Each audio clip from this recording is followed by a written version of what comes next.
I think we'll get started. Mr. Hill, would you lead us in the Pledge of Allegiance, please? I pledge allegiance to the flag of the United States of America and to the republic for which it stands, one nation, under God, indivisible, with liberty and justice for all.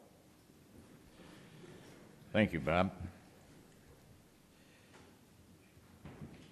This time, do we have any citizens that, doesn't look like we have any in our general audience that would want to make time to make an agenda appointment with us.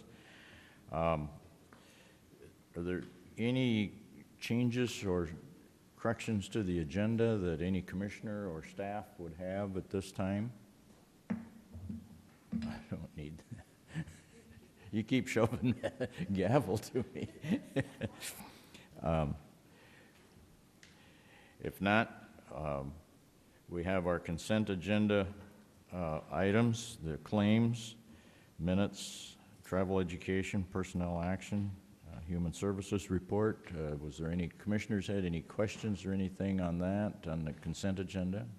Commissioner Wyseth. Poorly prepared. I forgot where it was at. I thought I could remember. I should have wrote it down. But there was a claim, either a claim or a bill. I can't remember what section of this is in, but Deadwood conference for, what conference? Was that your conference, Dennis? Okay. Okay. I couldn't remember anything. I just saw the bill and just made note of it. Any other questions? Without objection, we'll approve the consent agenda then and move on to item number 7, our routine business, which is approval of the claims. So moved. Okay, for discussion, moved by Falcon, second by Miller. Any questions on the claims besides the one Tom? Well, yeah, I got ahead of myself here. Sorry. Stephanie, can you pull up? I had sidebars when I was reading, and page 12 on the claims. You're quicker with it. We're doing something a little different today. They're running it from the control room so they can practice for when I'm gone. So, but they should be able to pull it up. Just give them a little bit of patience while they're kind of fumbling through that a little bit. Okay. I don't know why on a sidebar I had page 12 noted. Oh. There might be 2 sets of claims. That's something, yeah. Well, that wasn't the question I had, so I must have wrote. Can they flip the 13? Do you know what it was on? When I was doing my packet, and I just had a sidebar, page 12. That's all cell phone reimbursements here. Yeah, it's another deal. Yeah. Sorry, I had Michelle do the packet this week, so I'm not as familiar here. Let me see if I can find. Oh, I see what you're looking for. She marked this wrong here. They should have numbered that wrong or different. I'll talk to her about that. You're looking for this. Oops. What am I on? 11? You're doing it. I was going to try and save time and not do it that way. It's on page 78 of the packet. I can't pull it over because they must have control back there. Jason, if you could pull up page 78 of the packet. We can't see anything up here. I know there's different sections. And I'm doing it. There you go. Yeah, okay. Here we are. Yeah, That's what I was looking at. Oh. That's even different than the one I'm looking at.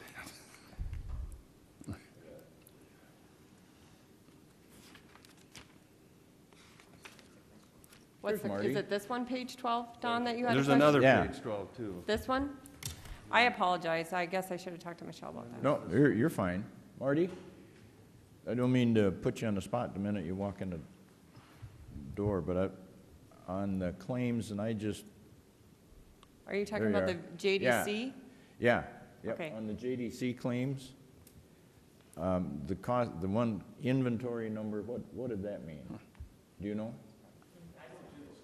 Oh, I'm sorry. And it's invoice number. Yeah. Is that, do they invoice us for expenses? Is that what it is? $4,000. $4,417. Oh, maybe Stacy's the one to ask. Maybe you. Yeah, we get the bills from them. They send the bills to us, and Okay. then we cut the checks. I just So hadn't, for some reason, I just seen that and I didn't. yeah, I don't know why the description is different, but she just included the invoice number on that particular description of that bill. Yeah, okay. Doesn't that Volunteers of America separate section from the JDC? That's the ones that you pay when you actually have people at JDC or at the Volunteers of America. In the Minnehaha County JDC is what the group we belong to, where we pay a fee. So maybe this is a quarterly fee. And I think I can touch to that since it's my juveniles that go there. When we contract with JDC and the Volunteers of America is a less secure, less intensive facility that certain juveniles qualify for. So if you see the Volunteers of America, they would go through there, but it's coordinated through JDC. Okay, that answers my question. I didn't think there was any improprieties. I just didn't. The invoice number's the one that I caught that just looked a little different. Okay. Any other questions on claims? Well, just a question on, and I guess you don't see it very often, but under page 16 where we had two people from the, out there at the county health, Yep. where there was some travel for a conference. And typically when they're going on WIC and it's charged to that WIC fund, WIC will reimburse for that. But the county pays for it up front. Then they send in a form to the state certifying that it was paid, and then they send a check back to the county. So it's only for WIC training? Yeah, for the WIC training, they're typically reimbursed. And I believe that on the personnel, or the travel request you guys approved, it would have been 2 meetings ago, it stated that it would be reimbursed. Okay, I guess I didn't remember. That you don't typically see they don't travel that often, so Right, it's not yeah. on there very often. I just saw that. Okay, thank you. Good. Any other questions on the claims? If not, please call the roll. Wyseth? Aye. Krogman? Aye. Miller? Aye. Falcon? Aye. Larson? Aye. Motion carries. Item B is the finance officer's report.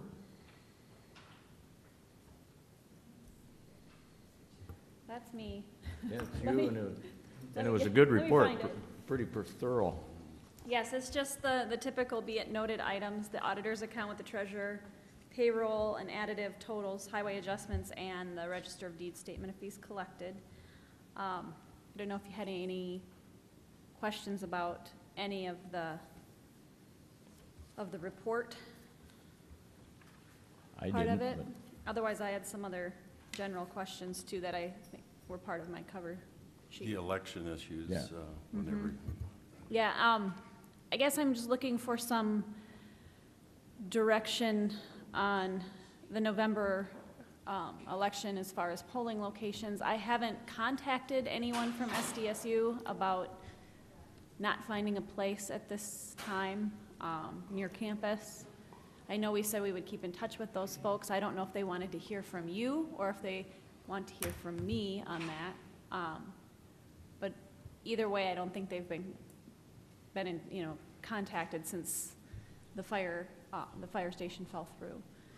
I did send with the checks that were approved a couple of weeks ago out to all my workers. I sent a survey asking about how they felt with the e-poll books and just some other general questions. And from the workers that worked out at Swiftel, they just don't feel that it's a great location either, I don't think. So I'm not saying that we shouldn't maybe keep it for November, but if, do we add a 4th to take some pressure off of Bethel and the activity center?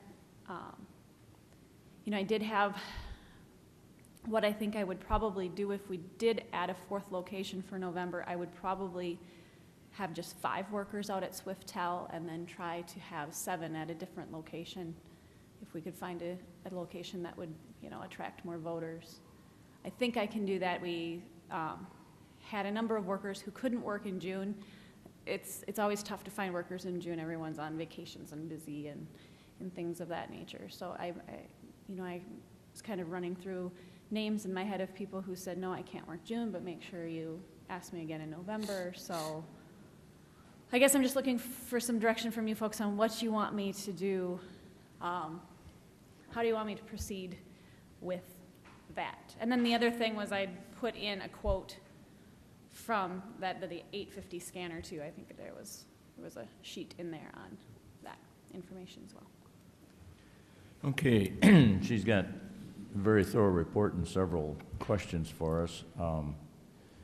If we do it, Tom and folks, in just a little bit reverse order, because we had a lengthy discussion, we talked about that scanner the other day, and we've got enough money in the account from the state and feds. And I think you'd like some direction on that, Stacy, so you can start planning long-term. Is it the consensus of the board that we want to move in that direction and have her start pursuing that? Yes. Yes. Yes. Okay. Stacy, you got the answer is yes. Okay. Okay. Then we move up to, obviously she's addressed that she can expand the polling places a little bit with enough workers in the fall election. Do we want to embark upon finding another location so we have an additional polling place? Stacy, what's it cost per machine that we're renting? $10 per e-poll book. How many? 10. 10. It's not the machines that are expensive, it's the help that gets. Yeah, Yeah. okay, I couldn't remember. Yeah, the e-poll books are just $10 each to rent them for the day. The cost is with election workers. I mean, you're looking at, on average, you know, about $175, $180 for the day per worker. And that doesn't, I guess that does probably include in training and things of that nature too, but that's the expense, is the election workers. And that's where we were gonna see a cost savings with eliminating voting locations in town. I think- Vinnie? I guess my thought is that I think we need to explore in fairly quickly other locations, because I think these two in the downtown area or in the central city are going to be very overwhelmed. And I think there'll be a lot of people. I think there'll be a lot of people voting. Personally, myself, I would just as soon see us get away from the Swiftel Center altogether, because I don't think it's ever going to be a popular place to vote. The only way it would be is if we had a bad jam up downtown and people decided next time they vote they're going to go out there. I mean, that would be the only way. They say, I'm not going to go to that, you know, rush downtown. I'll just slip out there and vote. So I think, you know, wherever we go, the city, you know, kind of, I don't want to start jumping these polling places around different places every year so people don't know where they can go. I would just as soon try to replace that one.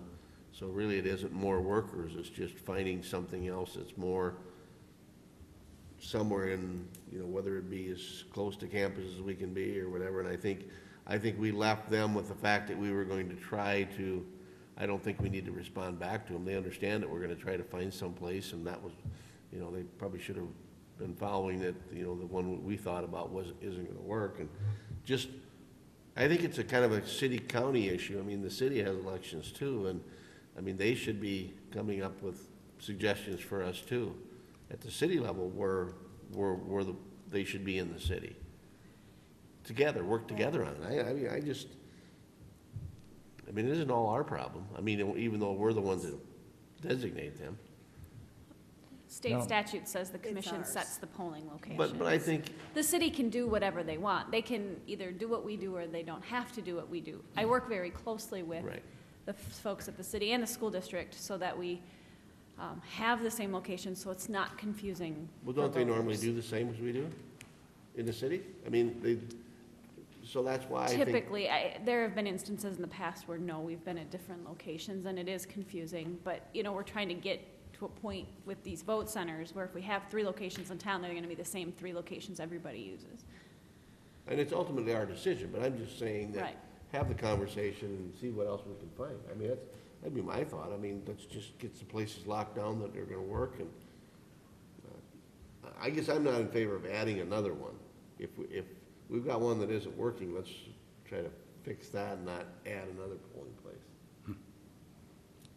That is my thought. I agree with a lot you say. In a way, though, I was willing to say, okay, let's give Swiftel one more run. We did it, the primary, we'll stick with the general. But I lean towards adding a fourth one. Elections are pretty important to our process, and I do worry about a couple of them being overrun for the general. And for one time, we'll offer up another location. I would like, well, one, let the university know that the 20th didn't work, and I would ask the commission to ask the city council, we're willing to do a fourth, where do you want? I do put the burden on the city. It's their citizens that they're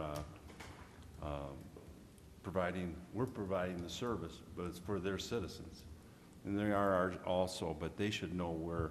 They want one up by the university, they want one at Holy Life Tabernacle or wherever. So I'd like the commission to ask the council, say, we're willing to go add one more, where do you want it? Where do you think it'll serve your citizens the best? So. Stephanie? I think we muddy the water if we do that. Ultimately, it's our responsibility, and I think it would be prudent for us to possibly look at something that might be closer to campus. I guess I had thought that we were going to keep Swiftel for the general election. I am not in favor of adding a fourth. So either we move Swiftels if we're gonna do that, or we decide we keep Swiftel. But I think ultimately, I mean, the law says it's our responsibility, and the city citizens are also the county citizens. And, you know, if we could find a place that was closer to the campus, I would be for moving the one at Swiftel. Otherwise, I'm not in favor of adding a fourth. Commissioner Grogman, I see you're thinking. Yeah, you know, I'm worried about the amount of people that'll be coming to those two, and I don't.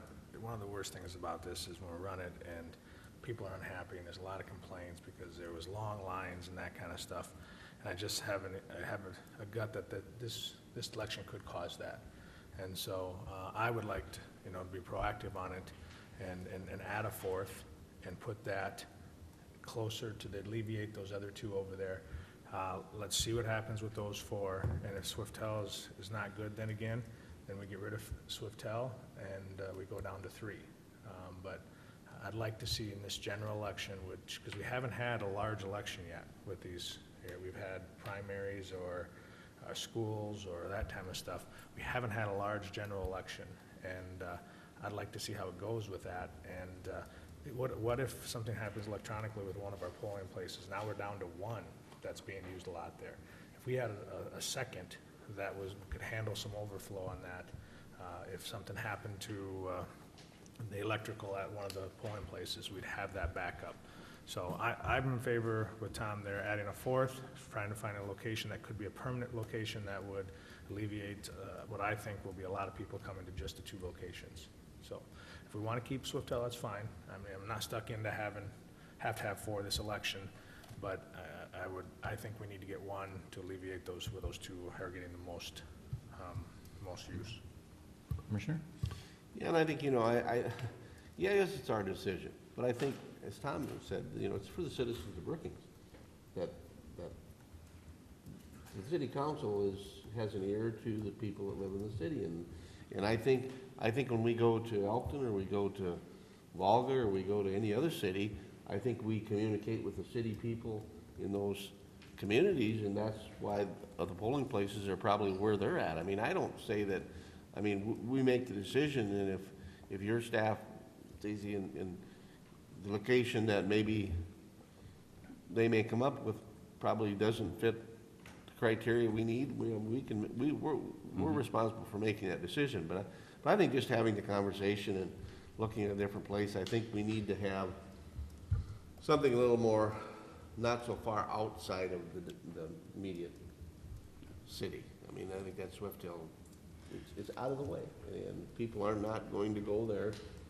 They're not going to drive from the middle of town out there to vote unless, and like I say, I don't want to risk having the issue 100 people standing in line and people just walking away and frustrated, and then all of a sudden we're in trouble because we didn't proactively think ahead of what to do. So I'd like to have you pursue, and I guess if the ultimate decision is to keep the one at Swiftel and add another one, it's a cost to us. I can go with that, but my preference would be, as Stephanie said, is to, maybe close that one down and find one that'll work a little better, a little closer in. Okay? Well, the only last thing, yes, about the responsibility, and yeah, everybody's our citizen. It's just that theoretically, the 5 of us could be from Elkton or White. And if I was from the city of Brookings, I wouldn't like 5 commissioners that have no feel for a community. We feel pretty confident because we live here or close to here, and we're in Brookings every day, so we almost feel like a Brookings commissioner in some ways, but we shouldn't be. And we should be thinking in the big picture. And I wouldn't want, just like Dennis said, tell Elkton where to put it, other than to meet the requirements that Stacy has, of course. But if, a local community, we're going to provide a voting center that if it meets these requirements, if you have a suggestion where it's at, help us out. Otherwise, we'll pick it. And so that's. Okay. I just think we communicate with the city and say, hey, we're looking for a 3rd location. If you have any suggestions, let us know. Otherwise, we'll pick one. Just, we don't have, I don't want this to be a long drawn out that they have to go to their council to talk about it and discuss it and that kind of stuff. If city manager or somebody has an idea of a place, or they've get some of their staff recommends a place, they can give that recommendation to us, and if we can make it work, it looks good to us, we can make that decision. So some input is fine. I don't think it's required. If they don't get back to us and say, hey, we're fine wherever you put it, then we'll pick a spot. That's fine, Ryan, and because the city manager does something they don't like, well, he's their employee. They can handle it. Well, I agree with a lot of what was just mentioned here at the table, but I think we're looking, we are involved in a little bit of a work in progress with vote centers. We're trying to figure this out to accommodate the citizens the best we can and create consistency so everybody knows election comes up, if I go here, I can vote. And so I'd hate to abandon the Swiftel Center for this election because it's one of the established places at this point in history, and maybe encourage the citizens that, hey, that is available, and let's find out what kind of usage we got. I'm not opposed to establishing a 4th location if it was one that would be satisfactory to the citizens, where it's convenient and we would get a reasonable number of people voting at that vote center. But I guess what Stacy's looking for right now is a general consensus from the board. Should she explore a 4th location? And first of all, we need to tell her, do we want to stay at the Swiftel for the general election? I got 1 nod yes. I got 2 nod yes, 3. No, first, 1 question. Do we, for consistency for this general election, do we want to maintain our presence at the Swiftel as a vote center? Okay, I got a majority on that one, Okay. Stacy. Then. Okay, well, I still got a majority, I think. Stephanie, you were Swiftel, Tom was Swiftel, I'm Swiftel, Danny? Well, I'm You- I would go. But now, the second part of the question would be, is there a majority of us that want Stacy to seek a 4th location, communicate with the city, and see if we can come up with a good 4th location? And Tom's yes, Ryan's yes, Danny's yes, I'm yes. Stephanie? Nope. Okay.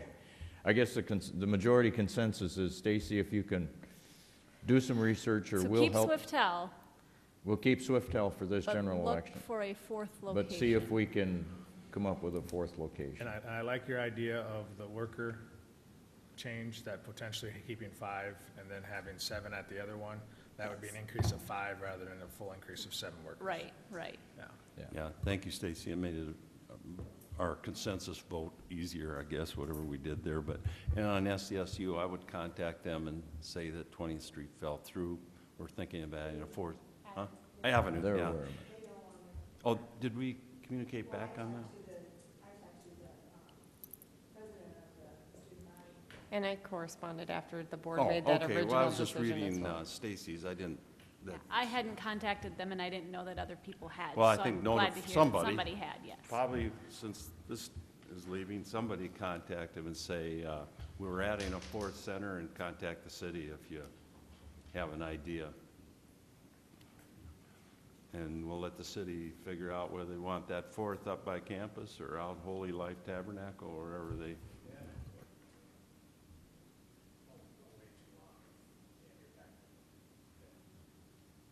Okay. Now, did we get your questions answered, Stacy? Did, Sure, yeah, I think I have some direction now. okay. More budgeting stuff, we had talked about, that we have, the question was, we had 300,000 for the detention center. I see 150 out of the county building fund. Is there another 150 somewhere else? On page 116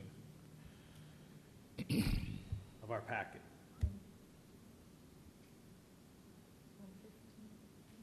I don't know. Comes up 116 on mine. I don't know. It's the, hold on a second here, I'm trying to get it to fall apart. Okay, it's the fund balance, May 31st, 2014, the fund balance. It has all of our funds, 101, general fund, 201, road and bridge fund. It's before that, Stephanie. It's, I have it come up 115 in it's right before that. Yeah, Go right up before- one page. It's right before this, there we There we go. go. Yeah. Okay, over in road and county building fund, I see juvenile detention center. I don't know if that's juvenile detention. County building fund, 301 to the right there. The second column on the right, halfway down. Detention center is. When I read through the minutes, when I started in 2001, I read through 10 years' worth of minutes, and the only thing that had been designated was $500,000 for the courthouse building and $300 for the detention center needs. I don't know what juvenile detention center is. But I was thinking it was in the building fund. I mean, that's where it was. Be in the building fund. I'll pull out, I still have my minutes that I did for the board at that time, the research, I'll pull that out, but I don't know what, I never read anything on juvenile detention center, so I don't know. Okay.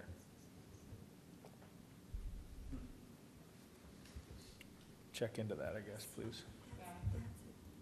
Marty, I'm going back to try and remember. Can you?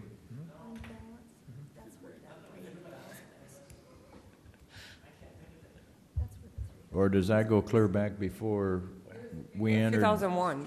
2001? It was done prior to 2001, because when Yeah. I started, it was already entered into the minutes. I'm trying to think if that was back when we were, the dilemma before we It was like in the joined the 90s. Southeast Detention Authority.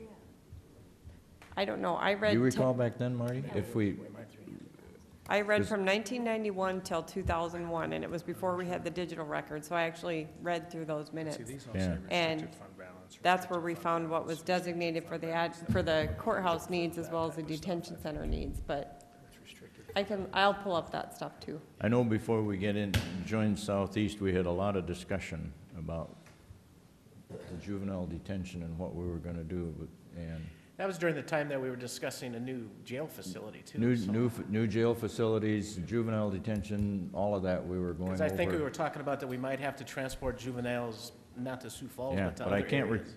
Ryan, you bring up a good question. I can't recall but let's see, at 50 a pop, we got another 3 culverts. Now, you know, what's, oh, it's the courthouse building remodel, okay, gotcha. Yeah, he was looking for culvert money. Yep. 3 more. I remember in the minutes too, it Gotta was give Barb that guy credit. Telkamp who was the one that was pushing the designation every Pardon? time. It was being pushed by Barb Commissioner Barb Telkamp at the time, every time the county commission designated money for courthouse needs, you did some for the detention center as well, or transferred money for that as well. But it's just, I don't recall it off the top of my head. I'd have to research it. Okay. Any other questions for Stacy? If not, you have any other comments, Stacy, you want to Nope. bring up to us? Thank you.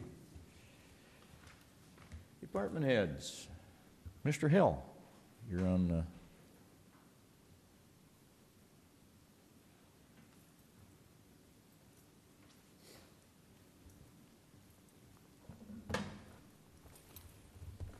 Good morning, ladies and gentlemen. Morning. It's been a very interesting last 2 weeks. In my office, on the emergency management side, we are looking at our radio frequencies.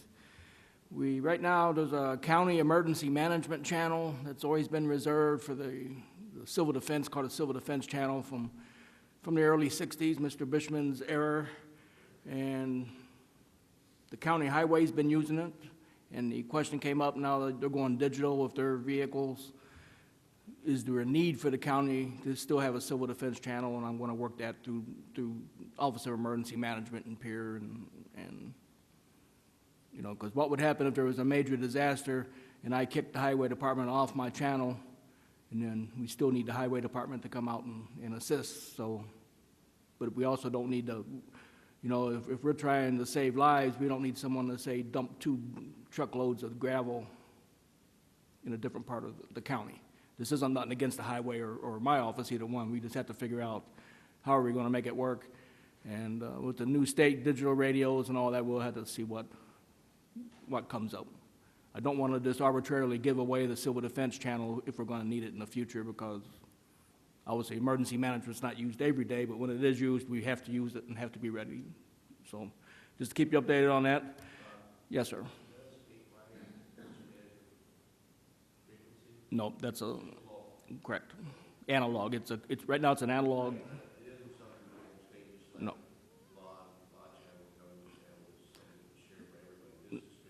Yeah, this is strictly a county one, and we do have our state emergency management regional channels. I mean, I'm in Region 6, so I can access their channel anytime we need it, but no. No, I'm just asking them for advice so I can come back to the commission for us to make a decision, so. Can that be changed to digital so that we're up with the times? By all means, yeah. But then I would lose the analog capability that I may need with the local fire services that don't have the digital stuff yet. So we just have to work out some bugs and see, is there another way of doing it? Or do we need to go through the route and get an additional channel, which is feasible, and it's not overly expensive, but the channels are getting hard to get. As they go narrow banding, the channels are getting harder and harder to get now, so. And otherwise, on emergency management, working on our state and local agreement for 2015. They added a new requirement. They developed the state and local agreement, and now they want input from us to give them 4 new items that they don't think of on the state and local agreement. And I drafted up or made 4 different ones, sent it to them for their initial review, and then I'll bring it to you guys once they've looked it over. Code, and then that's it for emergency management. We did use the command trailer over the weekend for the radio club field days, and everything worked out good there. On the planning and zoning side, we've invited the first planning district to come down tonight, and they're going to give our plan. We got a planning meeting tonight. First district's going to come down and give us a tentative timeline on when we can get the comprehensive plan out the door. We're going to go ahead and give the comprehensive plan over to the first planning district. No additional fees will be charged. It's covered by our annual fee to the first planning district. And my office, the shift is changing over to code enforcement, as we discussed earlier. And we'll see what happens there. Tonight at the planning meeting, we are going to discuss and possibly change our bylaws for the alternate board members, and if that gets approved by the planning commission tonight, tomorrow I'll go through the appropriate channels and we'll try to advertise for the new board members, the alternates that we need for the planning board. Let's see. I will not be here July 10th, so I would like to thank publicly Ms. Elwine for her service to the county and help for my department since 2003 when I became a department head. We appreciate the help that you've done for us. And unfortunately, I won't be here July 10th. I will be at the NACO conference, and hate to miss it, but goodbye and good luck. And I won't say break a leg because we don't want that to happen. Okay, and then, the NACO conference is coming up, Region 6. Our Homeland Security Conference, we've got 3 county employees, reservations have been made, I paid the conference fees, and I'll have to ask for reimbursement on that at a later time on a claim. We've got 3 county employees, 2 SDSU employees, and 1 city employee going out to the Homeland Security Conference. And just to refresh your memory, because sometimes we forget things, my office has to reimburse anyone that pays for the registration fee and the hotel fees. We have to pay, and then we'll get a Homeland Security grant back to cover those.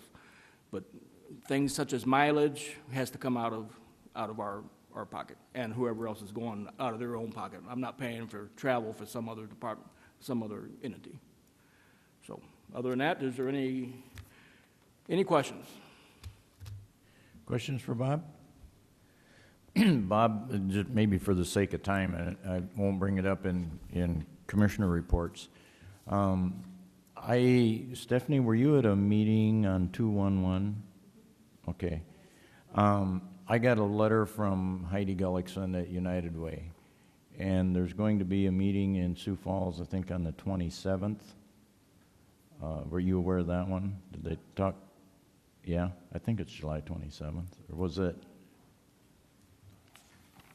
Anyway, I didn't know if you had talked to Bob about it or Bob was aware of it. June 27th is when we went down. You were in Sioux Falls June 27th? Okay. Okay, and I didn't know if it was a coordinated effort, if Bob was involved or knew anything about it. So, okay. I figured it would, and if we got involved. I guess you better stick around for the news. Unless you need to communicate with him now if he's got something. No, this is all preliminary, and it first needs to be brought to the board. Okay. Okay, very good. You're excused. Thank you. Mike, morning.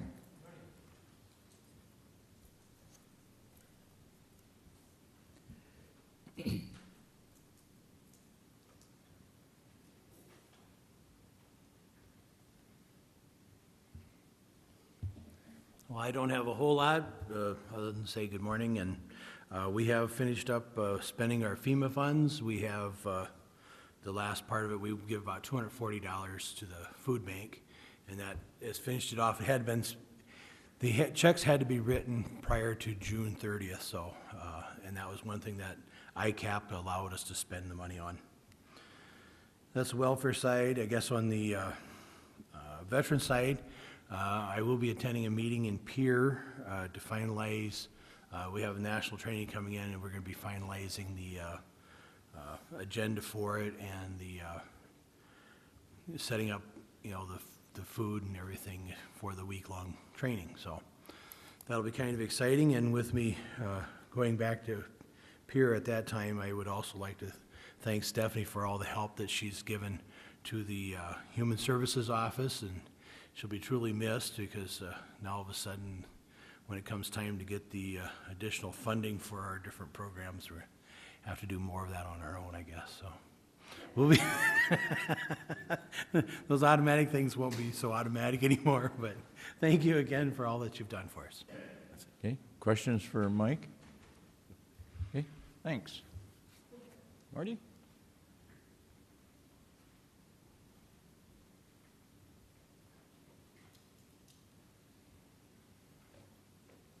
I'll be here on the 10th, so. Good morning. Yeah, Oreos, yes, definitely Oreos. We have 19 in jail on the 24/7 program. We have 32, and there's 64 to come in during the day, and 22 on scram. And departments, the fireworks complaints for some reason are up this year from last year. It seems, I don't know, if we have a lower tolerance or more people are shooting fireworks and out in Commissioner Miller's area. And so I don't know if Commissioner Miller has anything to do with those. I am not shooting the I know. fireworks. Well, I haven't no, complained. Let me ask you about that. How is that handled? Well, I was just going to say, it's difficult because they're in the county, so it kind of falls under state law, which you're allowed to shoot them in the county. And so. But how does it work with the 3-mile jurisdictional area? Still falls. They can shoot them out there. Yeah. The thing is that we handle the complaints. In other words, the other night, a family said their kids couldn't sleep because they were shooting fireworks. So the deputy went out and just asked, how much longer are you going to shoot? And they said, just 3 more. And then they shut down and stuff. So we just handle the complaints as they come and try to deal. But that's the issue when you got developments. Now, I was going to call the president of the Covenants to see if there's anything in your. Do you recall anything in the Covenant? You live out there too, right? Yeah. I don't think there is. Is it getting anything. bad? I mean, Nothing that It's- hasn't happened every year Yeah. for the last Yeah. 10. And you as know? long as they, on weeknights, I don't mind as long as they shut it down, by 10:30 or so, because, people have to get up and go to work. And that's kind of what we're looking at is 11 o'clock. Yeah. Unless the complaints come in, then we just try to handle the complaints as they come in and deal with it. It just seems like we didn't go out there on complaints last year, but for this year, I it's think no we've been out there different 3 or than 4 times already. It's no different than it was Yeah, last year. yeah. And then just talking about that area, and Commissioner Miller did contact me on the 4-way stop at 32nd there. And, of course, when I send the deputies out there, they don't, nothing. And nobody stops when there's nobody sitting there. Yeah. I'm just like, So we'll continue to monitor that. It's Also, we contacted, actually, I contacted the city first, and then they contacted Bose. And Bose is gonna put some additional lighting on the stop signs, like they did at 20th Street. So because what, was it northbound or southbound that you were? it's the northbound people, Okay. and they're not, north and south are not used to a stop sign. Yeah, The east and west, everybody is used to it. Okay, Which it's- one, are we it's when talking they- off of Main? yeah. Yeah. Yeah. 32nd So we are gonna Main. put, they promised to put some red lights on it. They're solar red lights to kind of make it a little more visible. So we'll keep monitoring that. They so- slow down. Yeah, so. Also, I was at the sidewalk meeting. Commissioner Wyseth was there too, and I put in my 2 cents for sidewalks and so forth. And it was surprising with that stealth radar that we got through highway safety money. I put it on Samara, and during a week's time, there was 15,000 cars that went past that swimming pool area. So that's a busy road. And when we put it on 6th Street, there was over 5,000 cars. We're going to move the radar, stealth radar, out on a pole on 34th. I'm just curious what kind of traffic and the speed out there. So once we get a good analysis in a couple locations out there, I'll come back and I'm just curious too what's going on out there in that gravel right now. So. The other thing is that, and Dick will touch on it too, is the mayor of Aurora called me a long time ago. Well, that wasn't a long time ago, maybe 4 weeks ago, and talked about putting up some temporary stop signs. Well, when he kind of caught me off guard, and I told him, well, if you put up stop signs, they're really not legal until you go through your resolution and make them law and all this stuff. Well, they ended up putting 2 stop signs on the highway that goes through Main Street at Broadway and Pine, right there at the old convenience store there, because they have a lot of truck traffic that goes to the elevator, and they think they're going fast on Main Street. So now there's 2 stop signs stopping them, and it's really a county road. And I did call Steve Brightsma a week ago, and we played voicemail, and he was going to address it with their council and stuff. And I hadn't had a chance to talk to Abby about this. Is that they're not authorized stop signs, and actually it's a county road. So now I'm thinking, if there's an accident there, because those stop signs aren't legal, does the county have some exposure with those stop signs, even though the city put them up? That's the problem you got with the cities that a county road goes through. Who has jurisdiction over the signs? I would think you guys have jurisdiction over the signs. Who owns the road? Well, it's just similar to the state coming through the middle of, the city can't turn around and put traffic lights up on Sixth Street because it's a state highway. They gotta get state highway approval, and I would think that would be the same way. If we have a county road going through the middle of the city, that they would have to get approval from the county to put stop signs or traffic lights up. And I'm agreeable to that. I'm just worried now that they're up, that if something happens there, if we have some exposure. It was kind of a misunderstanding on my part. I gotta take fault at this, is that I thought they were going up on a city street. And I thought, well, I told my guys just, if someone goes through it, just warn them, but, really can't write tickets. I did not realize that they were going up on actually our county road. So they're under the impression I okayed this. And in a way I did, but not that location. I thought I was for a temporary at another point. So I'm wondering if I should just ask them to take them down, if that's the best avenue to do, until they make application or go through you guys, if this commission wants to decide to want to put stop signs up. They just want a temporary, now when it comes to, they'll take them down at some point, I guess, but they can't at will put signs up and down, and I should have put my foot down in the first place on the first go-around. They had promised me they were going to their council. That's why I didn't realize it was on on our road. I thought it was on a city street, and I thought, well, if they want to do that on a city street, and they go to the next council meeting and start their paperwork, that's fine, but that never happened, and now we got these 2 stop signs on a county road. Why are they temporary? Just for the summer, for the trucking I suppose, issue? yeah. I guess my thought, and I think we should notify them that these are improperly unauthorized stop signs that are on a county road, and they need to be removed. I mean, I just think that you don't put up temporary stop signs. They're either there for a reason for safety and they stay there, or it shouldn't be something just to satisfy a certain length of time. And I think legally for us, we need, I don't know if Abby agrees, that we need to just send them a letter saying, these aren't legal stop signs, they can't be enforced, we're liable for that section of road because it's a county road, we maintain it, and they need to be removed unless you want to go through the process of getting it approved by your board, your council, bringing it before our board, and then we would then proceed with, I mean, if they brought it through their board and their board wants them there as permanent, I guess I would probably not have an objection if they came to us with them, saying, yeah, go ahead and put them up, but they can't just do it. I think the liability is there for both of us, so. My thought. I agree. Okay, thank you. Other than that, I don't have a lot. Just with nice weather and stuff, we just got lots of traffic complaints and throughout the county and stuff that we're trying to address. So.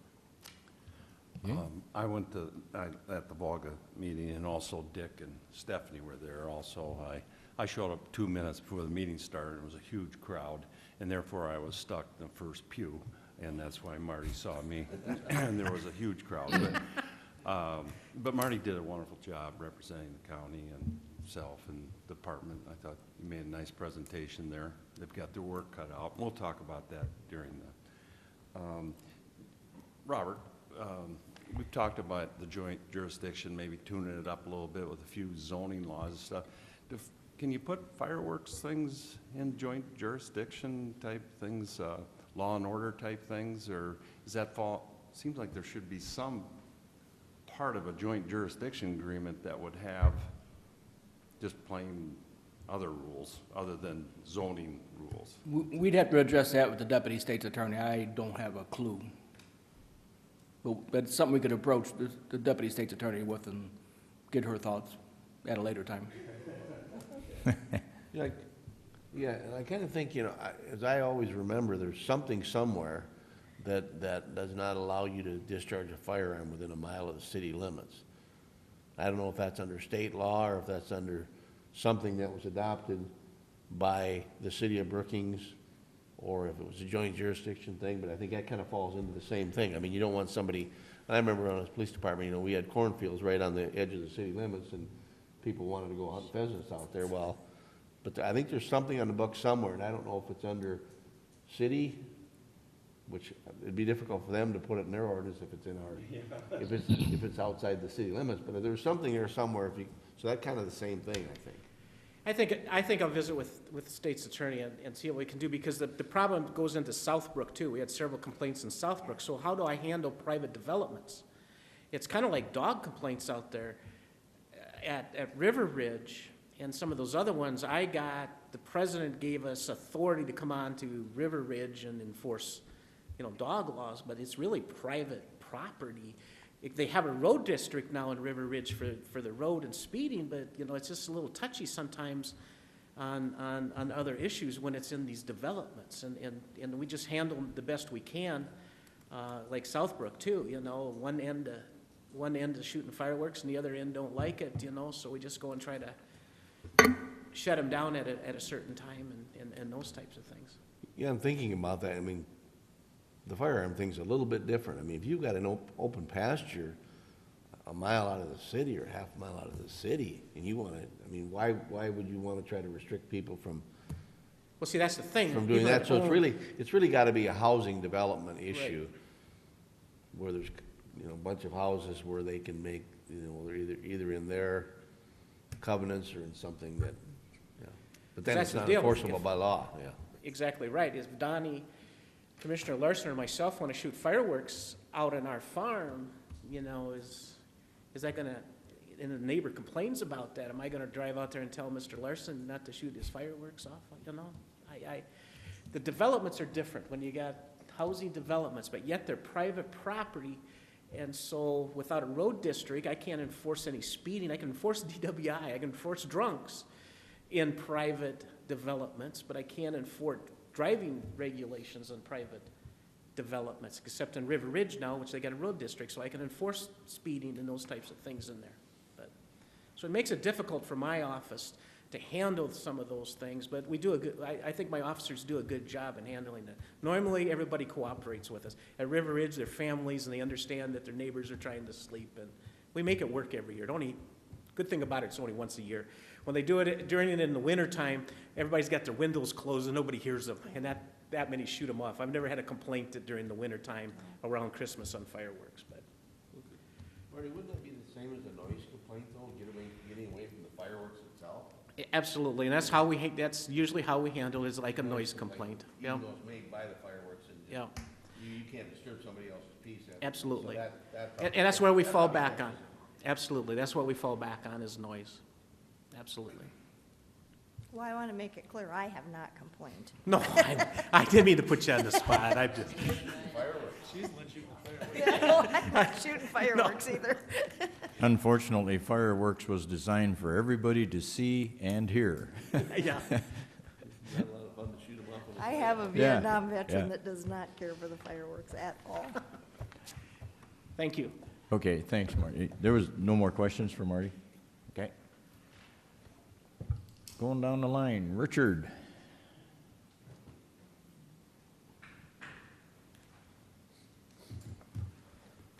Good morning. Good morning. I'm going to be brief because I'm very repetitious with Mr. Marty. The meeting in Volga went very well. We had a few questions and some safety issues, which is good to hear the kind of wide spectrum of concerns. And then there was a meeting last night in Sinai on their water project that will be going in hopefully this fall, definitely be done by next May. There's 68 hookups, and our shop is one of them. And so they'll be hooking up to Kingsbrook water system. And that went very well. They didn't have many questions. They'll be turning in some 2 permits to occupy our right-of-way, one on Main Street and one on the road right east of town that are ours. And Then this afternoon, Dick, is there going to be assessment then to us on the county building? yes. So are they assessing each individual? Yep, if we want water service, we had to pay a $500 fee. Okay. And that's for our tap on the main, and then up to the curb box, and then everything from the curb box or meter pit to ours is just like your house, it's ours. Okay. So we already paid that, I believe. And you guys already authorized an agreement last month on, or 2 months ago. Yeah, 2 months ago. It was quite a Okay, while ago. I just didn't know what the hookup fee was. I didn't remember Yep. what it was, okay. And then also this afternoon, there's a transportation needs kind of committee that's meeting in Sioux Falls, and Don and I are attending that, and hopefully share some good information with them so that it gets a real good perspective to those people of what our concerns are. And then after our overlay projects have been kind of put on hold until Bose gets done at the airport, and they're getting very close to being done, so hopefully starting next week, that will be back on track for us, because that would really help us before we start chip sealing, and we're tentatively anticipating starting that on the 21st of July. The other thing that Marty just briefly touched on, and I'll share the same, is on some of these smaller communities that are maybe experiencing growing pains, maybe expecting a little more service.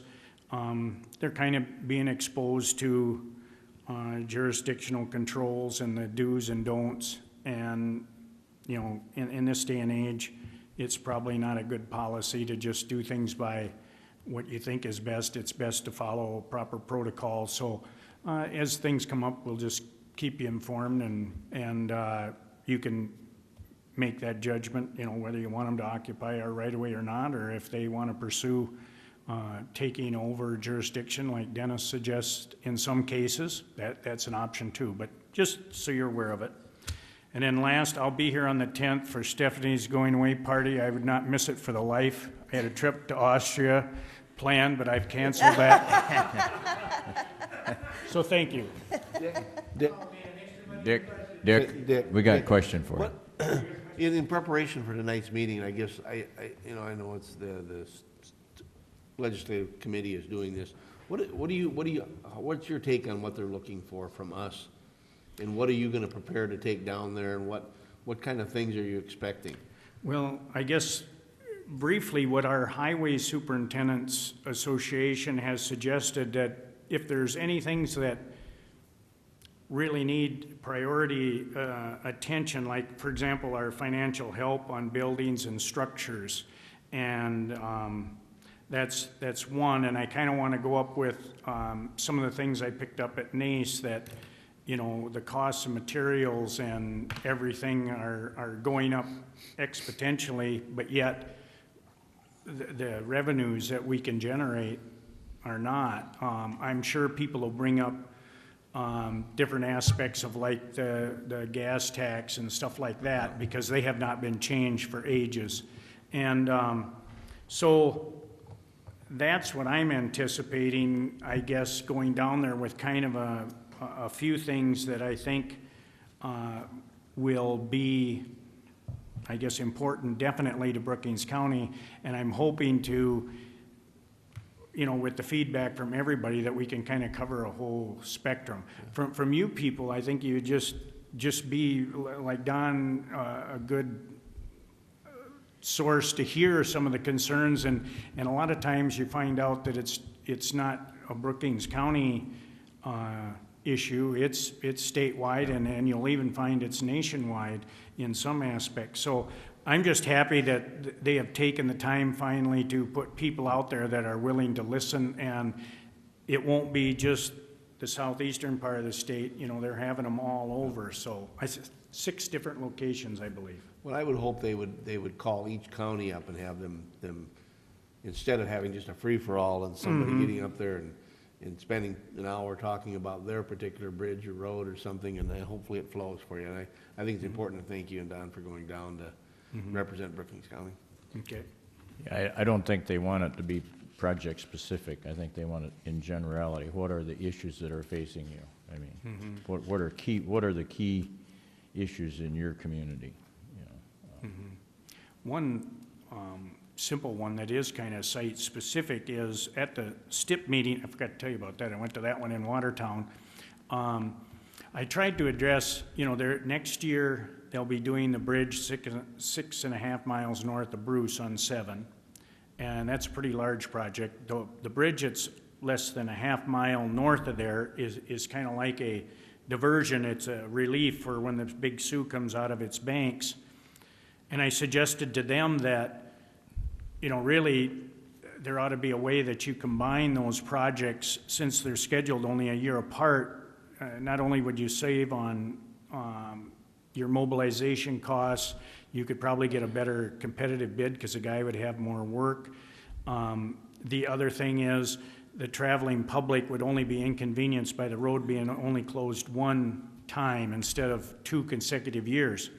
However, when they went back to the DOT, and I got a response back yesterday already, the way they schedule programs is not only based on priority, but it's also based on funds available.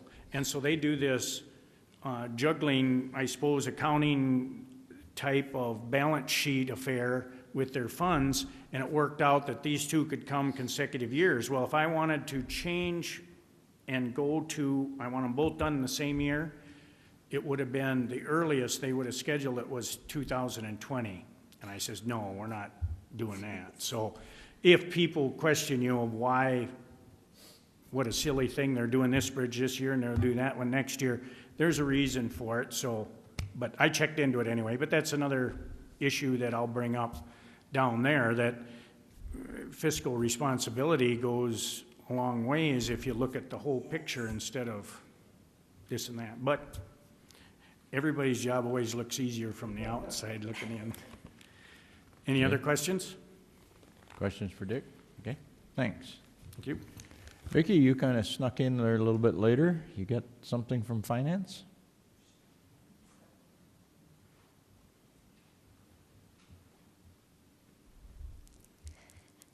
Not really anything different, just been busy with end of the month and just doing the normal business. And I just wanted, I'll be here next Thursday too for Stephanie's party, but I just wanted to thank her for all the help she's done with our office and through the whole county. I appreciate all your help. So that's all I have unless anybody has any questions.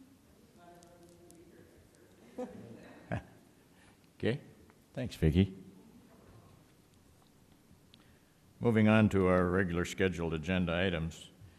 Under 9A is action to approve agreement 1455, and this is an application by Sioux Valley Energy to occupy 209 St. Street. Chair would entertain a motion. So moved. Second. Moved by Lyseth, second by Krogman. Discussion? Please call the roll. Krogman? Aye. Miller? Aye. Falcon? Wyseth? Aye. Larson? Aye. Motion carries. Item number B is also another request to approve agreement 1456, and this application is also by Sioux Valley Energy to occupy 469th Avenue. Moved by Falcon, second by Miller. Discussion? Please call the roll. Miller? Aye. Falcon? Wyseth? Aye. Krogman? Aye. Larson? Aye. Motion carries. Item C is the action to approve our regular payment application number 3 in the amount of $38,430 for the construction project at the Highway Department, as explained in the packet. Chair would entertain the motion. So moved. Moved by Miller, second by Krogman. Discussion? Question, Dick, there's a second page here, progress billing. Are you looking through that this progress is actually being done and that we're getting billed for the work that has been done and stuff? Are you keeping an eye on that? Exactly, and they also need to submit that first to Banner Engineering, Okay. and they verify that the stuff is actually what they bought. Okay. I guess that was my question as I drive by there and look. It doesn't look like there's a lot. I mean, there's a lot that's been done for what we paid for so far, and I guess making sure that we're not letting we get ahead and they get behind, and I know the weather and everything else, but I know they've, got some concrete, the poured and stuff, so a lot of that stuff you can't see because it's underground and preparing and preparation, but it just seems like for a third quarter, or a third of the, through the payments, that we should probably be seeing more, but. I think the building, the total building is on site, and the total foundation is in and the bolts are set, my understanding will be the next thing they'll do is come and frame it up to make sure that the frames fit on what footings are there. And then basically it's mainly labor left, you know, the floor and all that, so. Okay. Any other questions? Call the roll. Falcon. Aye. Wyseth. Aye. Krogman. Aye. Miller. Aye. Larson. Aye. Motion carries. Item D is our action to approve Resolution 1428, and this is authorizing contingency transfers for FY 2014, and as described in the packet. So moved. Moved by Krogman. Second by Falcon. Discussion.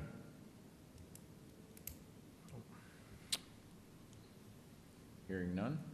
Stacy, did you have comment? No, there's just the one item that's listed, and that line is already well over budget for the year, so we may be seeing it come up again at the end of the year, but this at least gets us back in the black for a while. So And this is that in one was noticeably already over Yeah, this is budget in for regard to poor 2014. relief. Yep, we went through every single departmental budget line by line and looked for any potential ones. Being, like Stacy said, this one was already well over budget. We knew there's more claims coming in, and that the deputy state's attorney and Mike had reported that they're trying to clean up old files. We know there's more coming in, so Yeah. you can anticipate you'll probably see this again when you normally do them in the fall. Okay. Any other questions? Stacy, do you have any further comment? No? Okay. Please call the roll. Wyseth. Aye. Krogman. Aye. Miller. Aye. Falcon. Larson. Aye. Motion carries. Item number 10 is our deputy state's attorney's report. Abby? Just business as usual in our office. You think it slowed down in the summer, but I can happily report it hasn't. Plenty busy. I also need to be gone July 10th and 11th for a meeting in Pierre. So on behalf of our office, I want to publicly thank Stephanie. I know Clyde and I have discussed it, and she's been phenomenal from an HR standpoint. And I know I've only been here about a year and a half, but the help and the assistance you provide on commission work, I mean, you are truly an institution of knowledge in this arena, and I think you are an asset to the county, and I will certainly miss working with you. So that's all, unless anybody has any questions. Okay. Moving on to our commissioner reports then. Commission assistant, I'm sorry, staff, almost, I went from 10 to 12 in a hurry. Does that every time.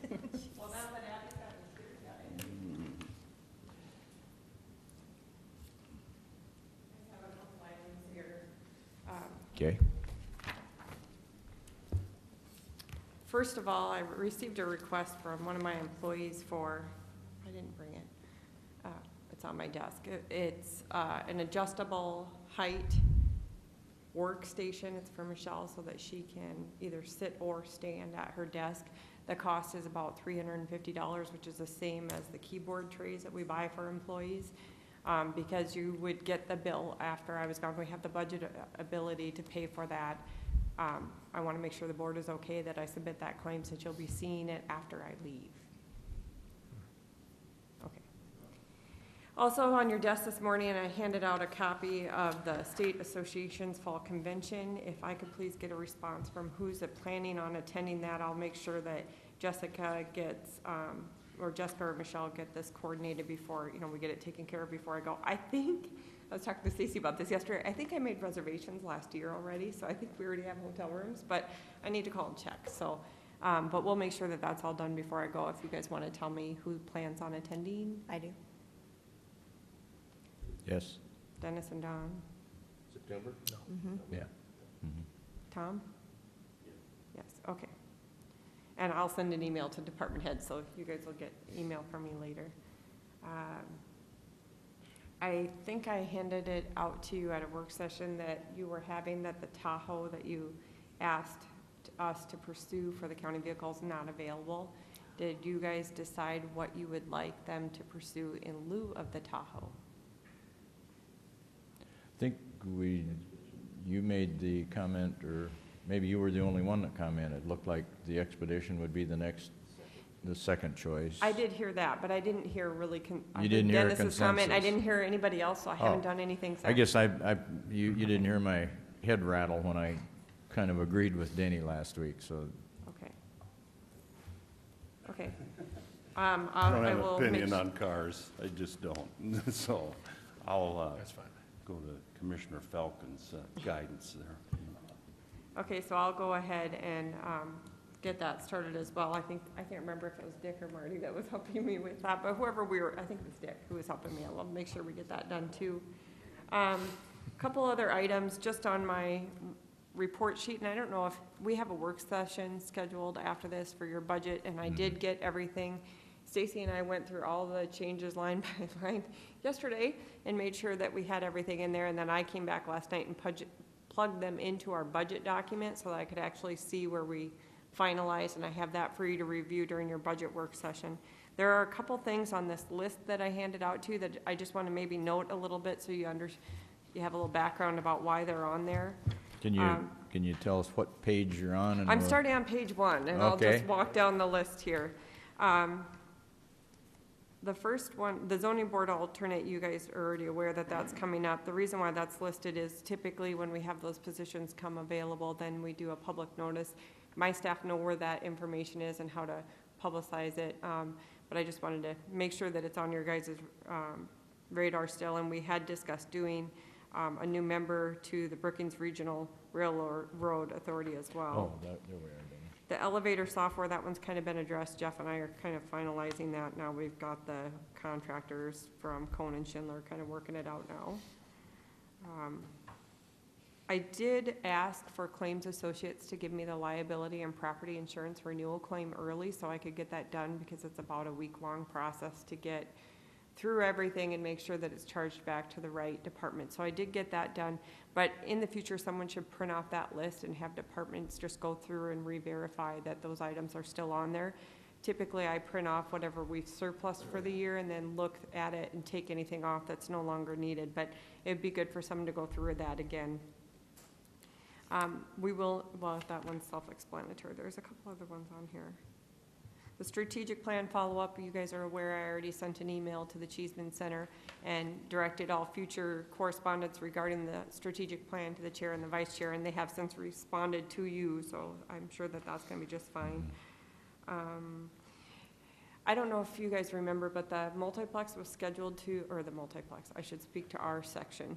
The County Resource Center was scheduled to have a repair done last year on the roof. And when they went out and got an estimate, it was worse than they thought, and so it came in much higher than what the city and the county had budgeted. So they waited to do the bidding until this year. Tom said it's out for bid right now, however, they haven't got the total cost in yet. When they get that total cost in, because it was not budgeted for 2015, because we had it in the 2014 budget, you will need to do a supplemental budget hearing to pay for that, but this is one that we had already agreed to with the multiplex, or Swiftel, in 2014, but it didn't get done because of the way the bidding came in. So I just want to make sure people were aware of what that is. This thing with the courthouse security, if somebody is following up on that, and Aaron and Jason are aware of where the problem areas are with that, so I guess you could check with them, but it's the controllers down in the basement of the courthouse. They basically left everything wide open with all the cords exposed, and I didn't know about it till I was in there. I think we were touring Aaron around with Marty or Bart, I don't remember. So that item needs to be addressed considering the amount of money that we spent on that project. Just a reminder, and I don't know if you guys have heard anything from Bob Wilcox. I sent an email recently and I haven't heard anything, but they were gonna have a summer study on outdated county statutes. And I know that we've had several discussions about ones that are really not relevant for us anymore, including even maybe that funding of non-mandated or discretionary funds. They are doing that study this summer, so it would be a good time to be communicating those concerns to the state association. And I haven't heard from Bob. I haven't either. And he asked me to serve on it, and I still haven't had any communication from him. Right, You, so- Danny? Nope. I think you were asked to serve too, weren't you? No, I'm on a resolution. Oh, okay, you're on resolution. Yeah, and I've talked sent, about that. and I've sent several emails to him asking the status of it, and he said nothing had really got going yet, but I'm just putting it out there because I know you guys have had several conversations about some of those outdated statutes and you know, just maybe keep following up with Dick so we can get Yeah. those updated. Good. And I guess this is Stacy talked about earlier, but I did email back to the Student Association where we were with the last one, and I just wanted to make you aware of it, but Stacy's following up now on the new discussion today. We are currently leasing still that garage space in the 1921 building basement. There is a large amount of stuff in the clerk of court's office. They have some file cabinets stored down there, and we have some surplus items. What happened is last year there wasn't a surplus sale scheduled, so we ended up continuing to store. I'm assuming that we're having a surplus sale this year because we have a ton of stuff to get rid of. I've got a very, very rough outline of dates, but I've tried contacting the city to see if they're going to do one this year so we can do them together. I have not heard yet back from them, but either way, the county, I think, will definitely do one this year. Yeah, we need to do get rid one, of stuff. and because we have a ton of stuff downstairs too that needed to be surplus that we never got done. Also, Dick has quite a bit out at Highway, a whole garage full that needs to be surplus, so the county needs to have one done. When that's done and those items are moved out of that garage, you have to give a 30-day notice to terminate that lease, because I don't believe there's anything else left down there now. There is a mower attachment in the garage that John said if Highway doesn't want, there's an attachment for that riding lawnmower, but if we don't want that, that can be surplused as well. I never did get any information on this meeting with Paul Kosvog in Watertown that you guys discussed at a meeting 3 weeks ago. I've been watching to see if we receive anything either by email or in the mail, and maybe it's this meeting that's happening in Sioux Falls. I don't know. You guys discussed having there was some kind of meeting with highway needs. Maybe that's the one that Dick's going to and Don's going to. I don't know. I just wanted to make sure that I have been watching for it because you guys told me to watch for a meeting notice after one of your 8 county meetings, and I haven't seen anything yet. Okay. Yep, I think you're right. Just a reminder that you guys had stated that at the end of June, we were going to meet with that subcommittee again on 34th Avenue, and I haven't heard anything on Banner. They were supposed to give you an updated report. Just got an email. Oh, perfect. Okay, good. Can't report on it because we haven't read it. Okay, perfect. And then, let's see here. We are still working on the roof leak in this building. We did a report of liability kind of report notice to our liability insurance about the leak, but they're still working on that. Michelle's aware of it because she actually she went up and took the pictures and filled out the documentation if there's questions on that one. You guys already are aware of the work release area. You will need to do the supplemental budget hearing. We already talked about that. I will talk to Dick today about the paving from our discussions yesterday and the budget hearings, the asphalt paving around the courthouse, but I haven't got that done because we were working on budget. One thing that we've brought up a couple times and then it's never really been fully addressed, we have kind of an open concern or liability area as it applies to elected officials. Currently, we allow elected officials, if they want to sign on to our onto our personnel policies that will allow them to accrue sick leave and vacation. And I've discussed this with you in the past, but you may want to consider eliminating that practice. The reason being is, even if they sign on to follow your policies on sick leave and vacation, state law supersedes anything that's in our personnel policy, and you could potentially have an employee come and take 3 months of vacation, and then because they're an elected official, they could take the next 3 months and you pay them their salary or whether they're there or not. State law says that their wages are not based on actual hours worked. Their wages are based on they're elected to do that job.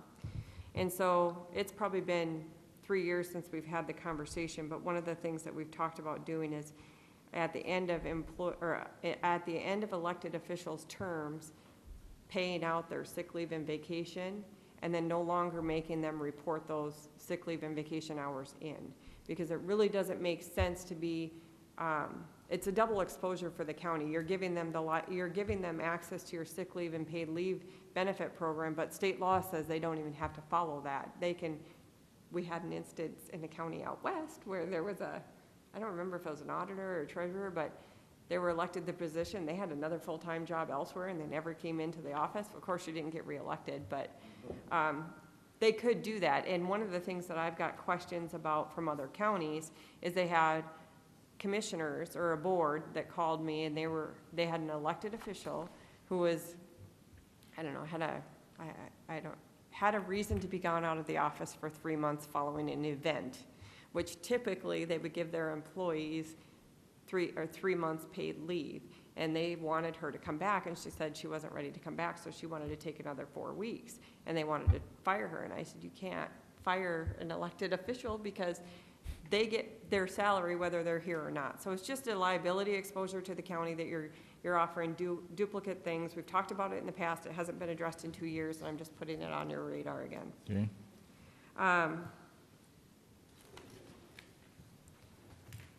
The other thing that is a more recent thing, I don't remember why I was out at Highway. Oh, I think we were doing interviews, maybe. Oh, equipment operator, I think. We were doing interviews, and I did a drive through the yard with Dick, and I think it would be good for the county commissioners go out and do a drive-through of that space again and physically see how much stuff has accumulated there. For example, even with the Beta bus barn, the original space that the county agreed to, would be a square area. And when you look at how much is being occupied for even just their staff parking and then the bus parking outside of there, it's probably now occupying double the space than what the county agreed to. There's also a number of just, I don't know what I would characterize it as, random material that has been accumulated there over the years. And in Dick and I's conversation, At Beta? Huh? At Beta? No. Oh, okay. Of county stuff also. The Beta stuff, I would say, they're occupying double the space than what the county originally agreed to. And it is encroaching on the highway's ability to use that space. And I think the county needs to have a conversation about at what level where do they stop and where does the county just keep giving up? Because, he doesn't really have or hasn't felt the latitude to say this is enough, you need to stop here. But there's things like using our dumpsters and things like that that aren't considered. But as far as county equipment, there's just some random supplies and just material that has accumulated over the years. And if we're going to do a county surplus sale, the majority of that has little or no value. And Dick and I were saying if you could get a majority of that cleaned out, he would have access to a lot more space freed up in his yard as well, because trying to maneuver through that area is it's cumbersome. And I just want to put it on your guys' radar. When we entered into that agreement years ago to allow them to build that on our property, it was I don't know if we use a square footage or.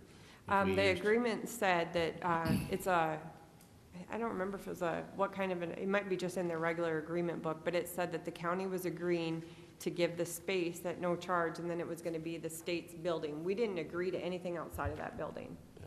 See, I thought everything was going to be inside. It has just grown and grown, and I've heard that kind of concern over the last 4 years from even back when Larry was there, and Dennis Clark. But that was the first time that I actually drove out there when they had all their staff parked there and all the buses, and it's double the space of the actual building was. And I guess I'm just bringing it up because in my mind, I would think that should be a concern of the counties. When that's a county facility, it's for county highway needs, and we just need to make sure that there's maybe a better defined parameters of the use of that space by outside agency that isn't a county function. Well, I serve on that Beta board. I would not have a problem just sitting down with Brenda and talking about, make a walk around with her if that's the board wants me to do that, and just say, look, we need to try to remedy some of these issues, whether it's employee parking or where they park off-site and they pick them up on a bus and bring them to work. It wouldn't be that difficult for them to park somewhere else and come in there. They got to look at some options and talk amongst themselves, and I think the sooner we have the conversation, the better off. So I'll be talking. I imagine, we probably assume some liability if we're just allowing them to spill over into our property and leave stuff? I don't know about that. My concern is that here, this is the highway shop yard, and it's being overtaken by an outside, the amount of space that's going to that other use it's significant compared to when it was agreed to back when it started. And so I think it's a concern, and I just want to make the board aware of it. I think it's something you guys need to address in the future. And then as far as the cleaning up the other stuff that Dick and I kind of saw, I think if Dick knows he has the support of the board to start getting that, what he thinks has little or no value, because the tradition or the longstanding history is to keep everything.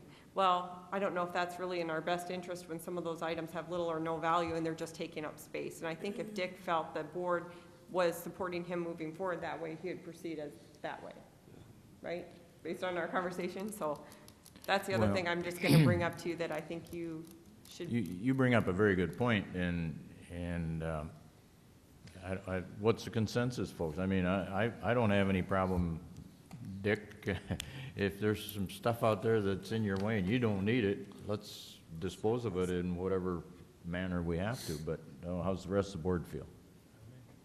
I just think sometimes You got a when. majority of nods, Dick, you can clean up the place. Use your discretion to Well, surplus. and I Yeah. think it's just hard because, you know, Dick's still relatively new in what he's doing there, and when you're going against everybody saying, well, this is the way we've always done it, I think if there's clear direction from the board that we want that area cleaned up with only what our necessary items are, then we're gonna move in that direction. Yeah. So, that's the things that I felt like I wanted to make sure that we talked to you about before, and otherwise I don't have anything until budget. And it's Well- been a pleasure working for you, and I'm so glad at least some of you are staying for the 10th, so it's good to know.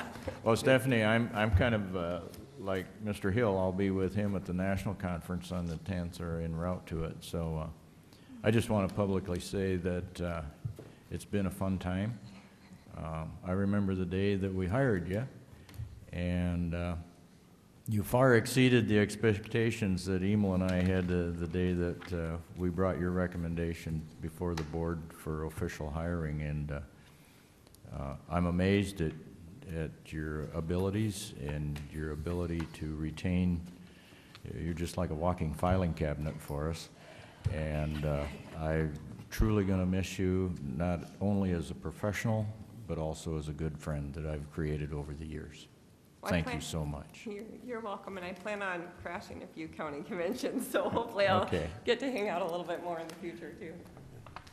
And it didn't, it doesn't hit you till you're sitting here and all of a sudden you're going, this is your last meeting. Yeah.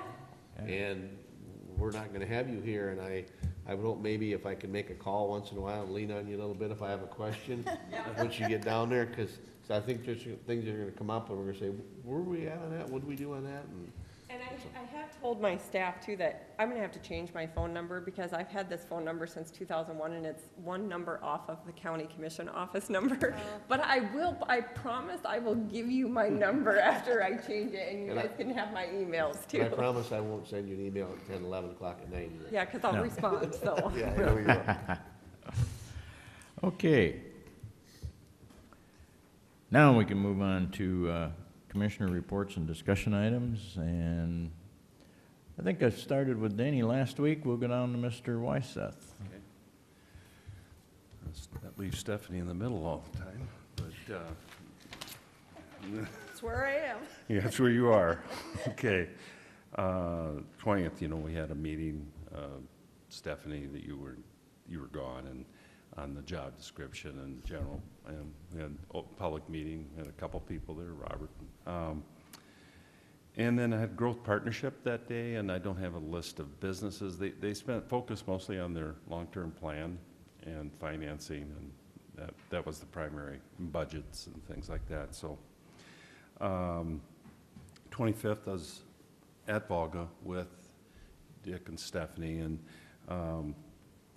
on their sidewalk issue. And afterwards, I visited with, forgetting his name, Greg Vargas? Barba, okay.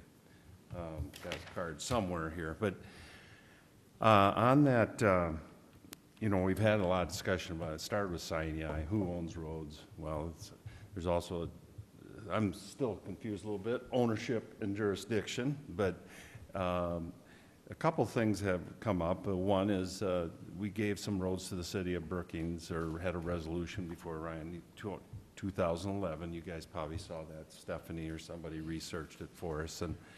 And the rest of the roads appear to be ours, and still our responsibility.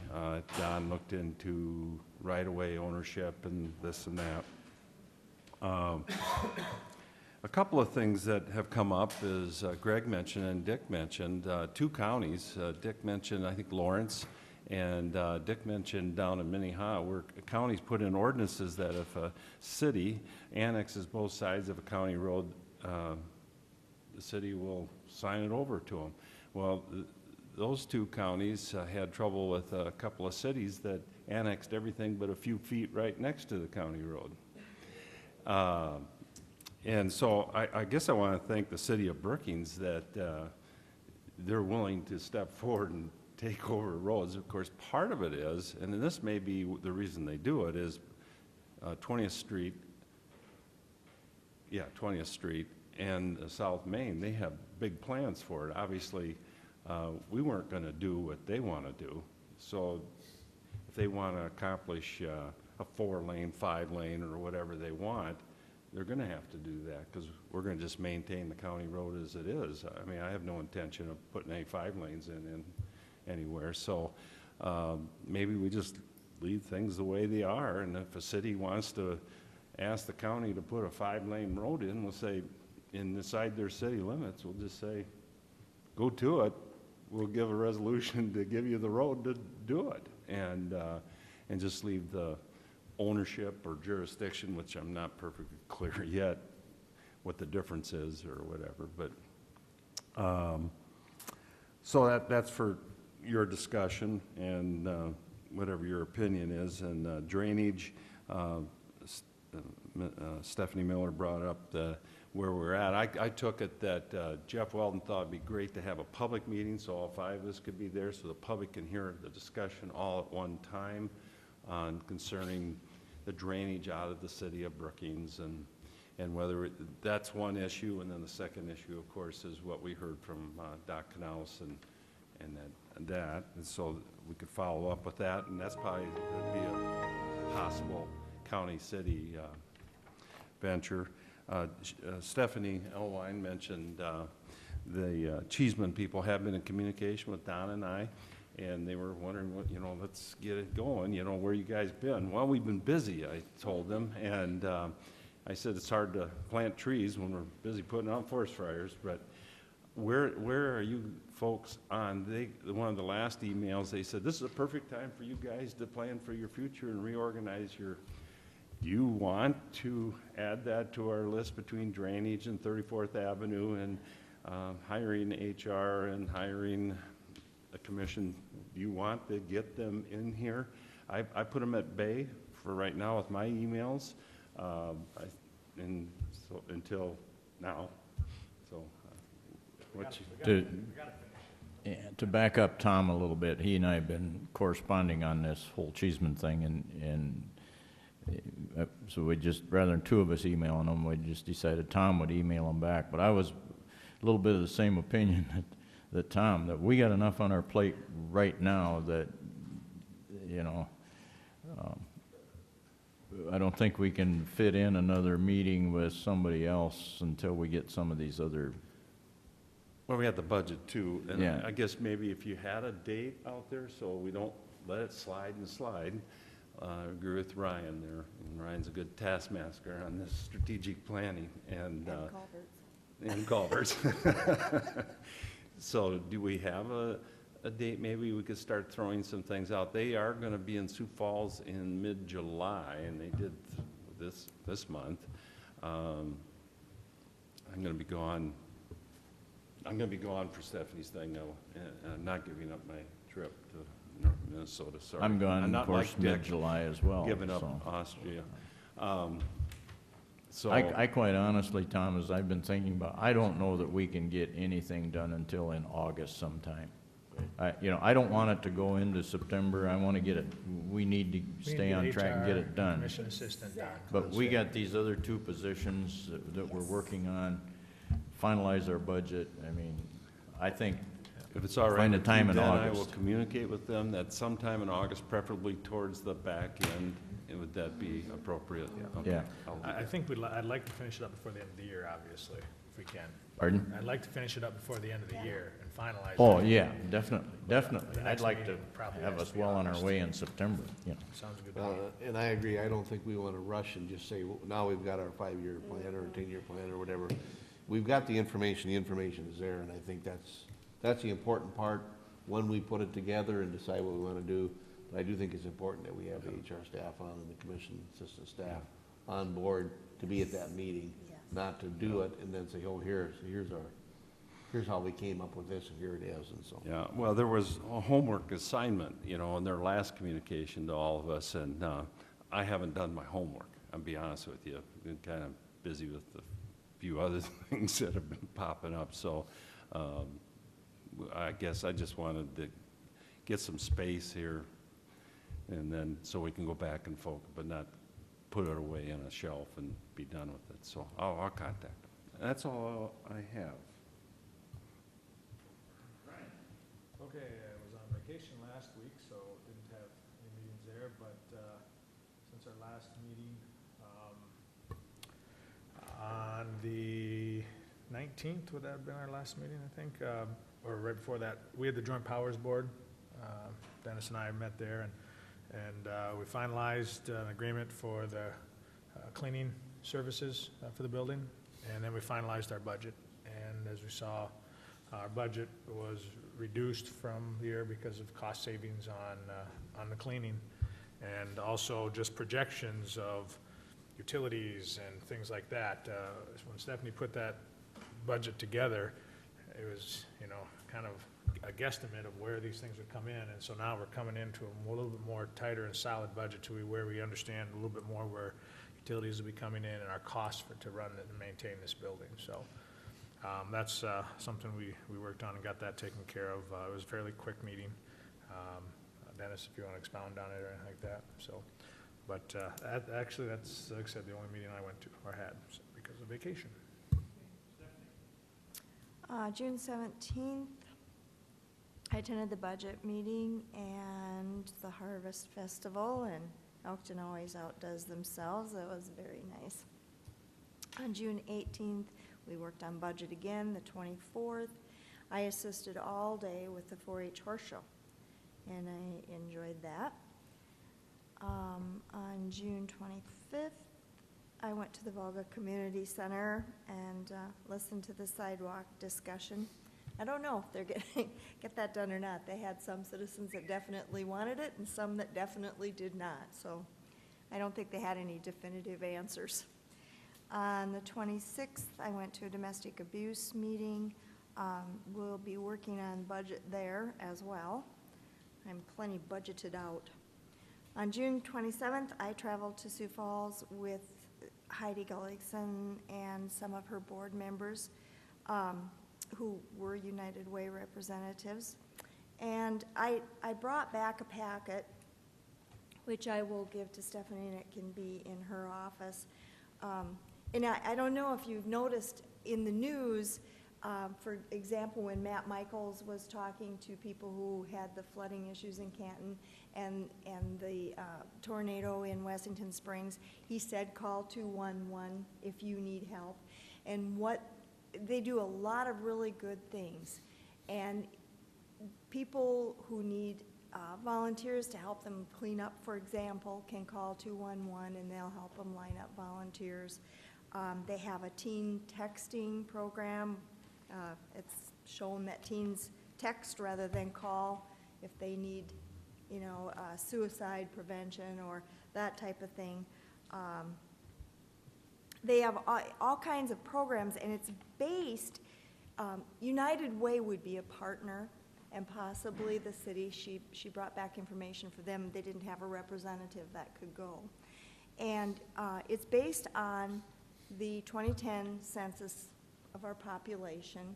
That's about 60 cents per person. So the total amount would run somewhere in the neighborhood of $20,000 that would be paid to the center that is staffed 24/7 in Sioux Falls. And they would input our information for where people could go. The people call in with questions like, where do I vote? Where do I get my license plates? Those kinds of questions. They have a lot of different things that they assist in. And so I said I would bring information back to the board, and Heidi from United Way is more than willing to come and do a presentation to us. And I said, well, let me report on it first, and if you so desire, we can put her on the schedule for her presentation. So that's pretty much my report. It's a help center, and I think it's kind of a good deal. There are some counties, Yankton County and Bon Homme County are on, and there are some in the north too. Pennington. I can't think who else. But anyway, there are counties on if we want to talk to them and see how it's working for them. And I will give this to Stephanie. Is this run by a private company? Is it a service, or is it a government service, or a? No, it's a helpline center. They're a But company. it's a profit. It must be for-profit center. I mean. But they only deal with not-for-profit people. You can't. Right, okay. Their members are not, are Are nonprofit. not-for-profit. So they're governmental agencies that, but it's an enterprise, I would assume it's a business where somebody is, if you pay into it, they provide the service, but it must be it's probably not a nonprofit business, I don't know, anyway, we can I find, think we'll it find is a nonprofit business, but I could be wrong, but Heidi can answer Okay, that. okay, thank you.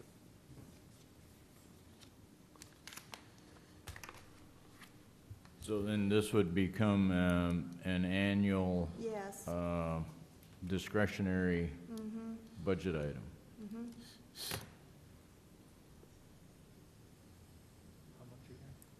It would be in the neighborhood of 20,000, but of course that wouldn't be our amount, because we would partner with United Way, and the city right now is who we initially talked about, but there may be more partners too. So the total cost is 20 split between. Exactly. Well, I think we wouldn't be the driving force on this if No. it's coming through United Way, and they No. could, which evidently it is, they can kind of come Yes. to all the agencies and That's see right. where we're at, and, yeah, that's fine. I mean, I'd listen to it. I think it's worth listening to, I really do. Yeah. Okay. Communicate with her and All right, find a time that she can come and visit with us. okay. She's a little late for this budget cycle. I Okay? did mention that. Are you done, Stephanie? I was gonna go back to something you mentioned, about the Volga meeting. At some point in time, and it could happen in another community too, if we decide to keep jurisdiction ownership, which is kind of interesting. I stood out there with Dick, and where's our 100 feet, you know? And we don't have 100 feet going north or south, and we got less than that. And you, Don, looked into the right-of-way, and there's property owners. At some point, and it could be, judging by the meeting and everything, it'll be a couple, 3 years before something comes up with this sidewalk. But assuming you folks get reelected, and Ryan, I'll be here, we may be facing with a request, and just kind of a warning whether you want to say, no, that's the property owner on the outside of our right-of-way, or you want to say yes, whatever you want to say, but it'd probably be 2 to 3 years out, judging by that meeting, unless they can really turn things around in a hurry.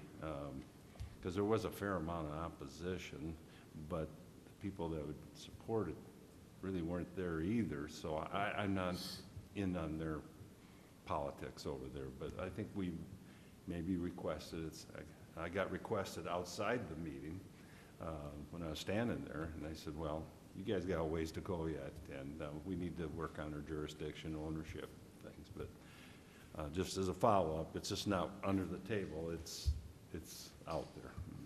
Okay. Were you done, Steph? Yes. Okay. Denny? Well, of course, we've all been attending budget hearings, 17th and 18th, and the 30th, we'll be working with budgets. On the 19th, as Ryan indicated, we attended the Joint Powers Board meeting, and wasn't a lengthy meeting, but we did cover some issues. And one thing we talked about there, it seems like scheduling the 2 city people and the 2 county people together to get a meeting gets to be challenging. And of course, with staff also, and Jeff's busy or whatever. And I think we talked about this, and I think the best way, and I suggested, is that if we have this meeting scheduled, it's only once a quarter, have it. If Ryan or I can't attend the meeting, let's not have to reschedule it because we can't attend. Let's just have the chair or whatever say, hey, find out who else can attend in our place. So we don't cancel a meeting because of that, because it just seems like it goes on and on and on. And there's things in timely manner that gotta be done.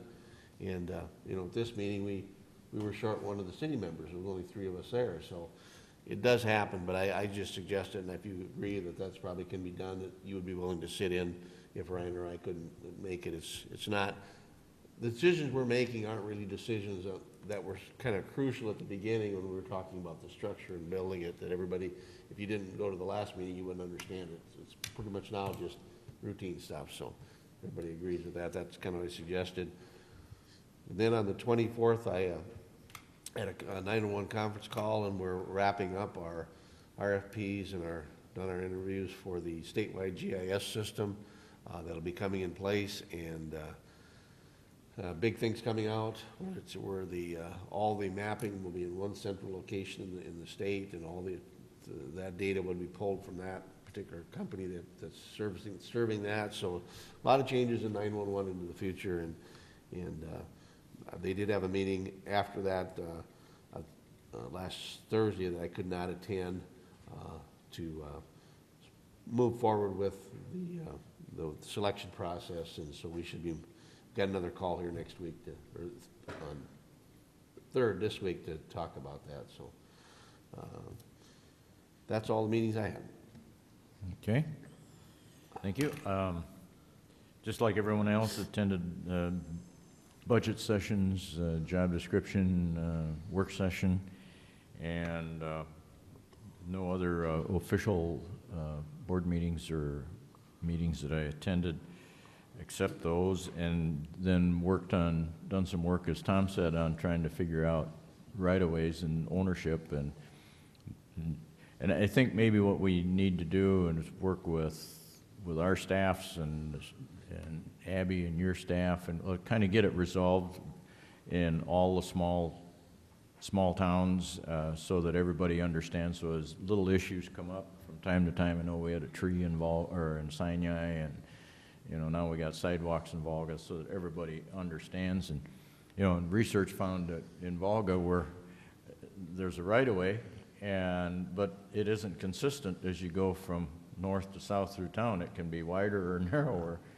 and the property owners, in that case, do not own like out in the farm, you buy a quarter of land and the pin is in the middle of the road. That's not the case, at least in Volga, because the property line ends by the road. So we should get, not being objective to anybody, but just get it resolved so that when an issue comes up, everybody knows what the situation is. And probably when a city annexes an area, they get the road along with the annexation, or we have a resolution or something. Then they can do their work and develop within the city, whether they got utilities in the right of way or whatever. They can handle it. They've got jurisdiction. So there's some things we need to visit with them about. Other than that, I think that covers the things that I worked on. And anything else from any of the commissioners for the good of the order before we adjourn and go into our work session?